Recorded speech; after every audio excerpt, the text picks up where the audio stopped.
20 থেকে 25 দিন সময় লাগতে পারে খাতা দেখতে। 6 তারিখ যদি শুরু করতে পারি তাহলে আমরা এপ্রিলের মধ্যে খাতা দেখা শেষ হয়ে যাবার কথা।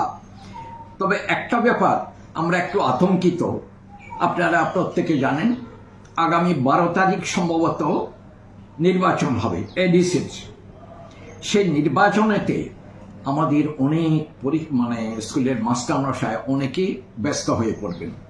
তো ওরা কতজন ইলেকশন ডিউটিতে পড়বেন এখনো আমাদের জানা নেই।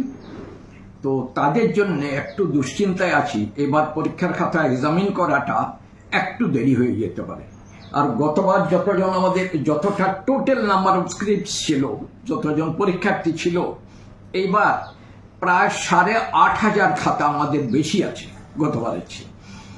আর এই ইলেকশনের জন্য গতবার রেজাল্ট আউট করেছিলাম ত্রিপুরা মধ্যশিক্ষা পর্ষদের রেজাল্ট আউটের ডেটের দিক থেকে দ্যাট ওয়াজ এ রেকর্ড। গত 30 এপ্রিল রেজাল্ট আউট করেছিলাম।